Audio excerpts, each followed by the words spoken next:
sinasabi po ng mga CPP members po, totoong hindi sila NPA kasi hindi naman sila armado, pero sila po ay CPP members. Ibig sabihin po na mga namumuno sila sa mga komiting kinapapalooban nila sa mga rehiyon, probinsya na kinikilusan nila. Kasi mismong ako po sa karanasan ko, naging kolektibo ko po yung isa sa mga naging nominado sa Kabataan Party List.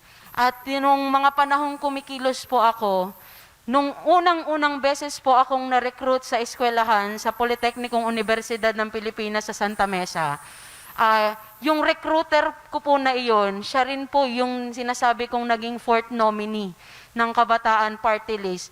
Hanggang sa naging kasapi po ako ng partido, siya po yung nagpasumpa sa akin bilang kasapi ng partido. Hanggang sa humikayat sa akin na umakyat at mag-NPA. Yung sa usapin po ng eleksyon at pagpasok ng Makabayan Bloc, lagi po yung may basbas ng Communist Party of the Philippines. Ano mang region na kinapapalooban ng mga bawat kadre at mga komite doon, sila po yung pumipili ng mga magiging nominado at magiging mukha ng bawat party list dito sa Pilipinas. Gaya na lang po sa amin, noong year 2013, mismong kakolektibo ko po sa Communist Party ng regional na kilusan ng kabataang estudyante sa Cagayan Valley, yung fourth nominee po ng Kabataan Party List, si Deo Montes Claros. Tapos taong 2016 po, isa rin pong party member, yun ulit naging fourth nominee ng Kabataan Party List, si Elise Balgos po, na taga Cagayan Valley rin po. Ang pumili po sa mga yon ay mismong komite po ng Regional White Area Committee ng Partido Komunista ng Pilipinas sa Komiting Rehiyon sa Cagayan Valley. Nagagamit po yung resources ng government para magpalakas sila ng hanay nila. Halimbawa po, may mga barangay po na kinikilusan kaming mga NPA na idinedeklara naming consolidated na barangay, nagbubuo kami ng mga underground mass organizations. Ngayon, iko-connecta po namin sila, iko-coordinate namin sa legal, sa Makabayan Bloc. May mga barangay po kaming ang nagbigay ng kiskisan ay bayan muna. Tapos, ikiniklaim po yun ng NPA.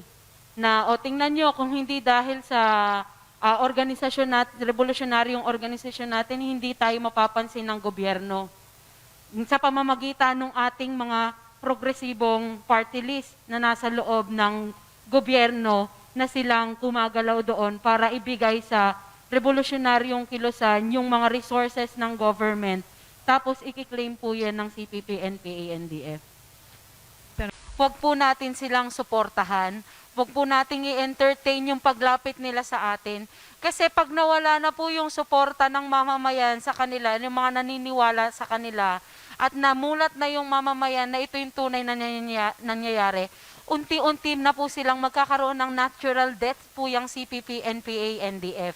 Kaya yung pagiging matalino ng mamamayan, gamitin po natin, yung pagiging maaral po natin at maalam po natin, gamitin po natin yan na ngayong may mga nakakarinig, itong mga nakakarinig ng press conference ngayon, i-share po natin yan sa iba kasi yung knowledge po talaga yung nagmumulat sa mamamayan, ano yung tama, ano yung mali, ano yung gagawin nila. Kaya yun lang po, wag natin silang suportahan. Okay lang na mag-comment tayo, pero yung mismong sa sarili po na tayo mismo hindi na sumusuporta kasi alam nating mali yung ginagawa nila. Unti-unti na lang pong hihina yung revolusyonaryong kilusan at magkakaroon ng natural na kamatayan itong CPP, NPA, NDF. Si Francis Earl Meriveles po ay isang estudyante lang na pinasok ko sa PUP Santa Mesa. 16 years old po siya. College student po siya dapat. Yung course niya po, Political Economy. Ang pagpasok niya sa kolehiyo ay ang unang hakbang para makamit niya ang kanyang pangarap. Pero hindi ko po akalain na doon mismo sa eskwelahan na yon masira yung pangarap ng anak ko. Ang anak ko doon, punong-puno ng pangarap nung pumasok doon. Masayahing bata. Pero pagkatapos lang ng 3 buwan, naging full-time activist na po yung anak ko. At sa 4 na taon, mag-5 taon na po ngayon, ang pagkakaalam ko po, full-time activist yung anak ko. kung tutuusin po, sana graduate na yung anak ko. Pero ano po ang nangyari? Nagulat na lang po ako na nakita ko sa video na nagsasabi yung anak ko na NPA na siya. Isipin niyo lang po kung gaano kasakit sa akin yon. Naging member siya ng Anak Bayan, Kabataan Party List at League of Filipino Students. Gamit na gamit po yung anak ko sa lahat na rally, political rallies. Kung makita niyo po yung anak ko, dugyot na.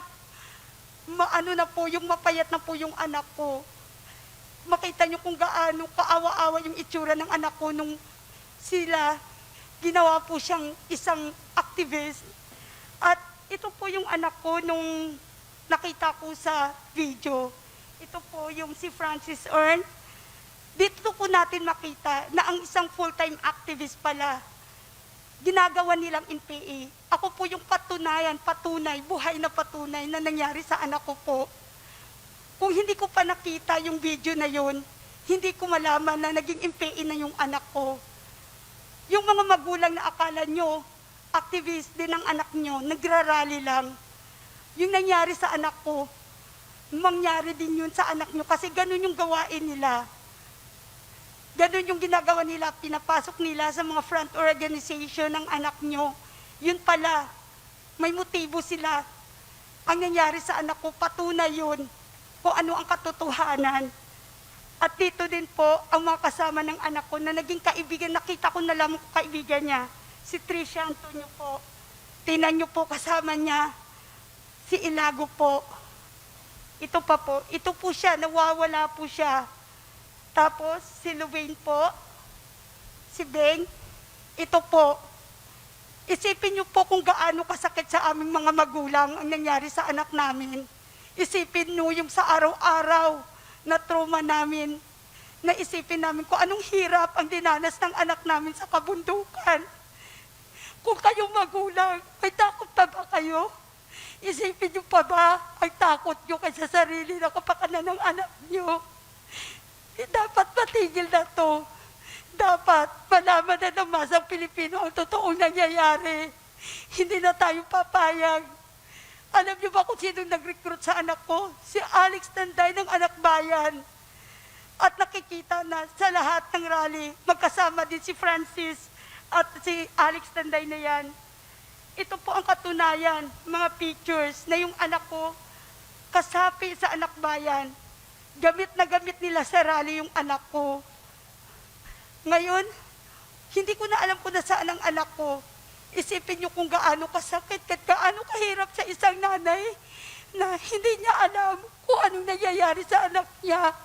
Sa bawat balita na sasabihin, may engkwentro, may namatay, lalaki, babae. Kung kayo, magulang ka katulad namin, ano yung mararamdaman niyo? Sana, ang taong bayan makikita na nila, huwag na kayong maniwala sa kanila. Ito yung totoo. Ito yung totoong nangyayari sa bawat pamilyang Pilipinong sinisira nila. Ito yung ginawa nila. Hindi kinabukasan ng anak lang namin ang inagaw nila, ang ninakaw nila. Pati kapatid ng mga kapatid, nagdurusa dahil sa kanila. Sana po, matapos na ito po, na makuha din namin na buhay yung anak namin at hindi makulat sa iba yung kapalaran ng anak namin.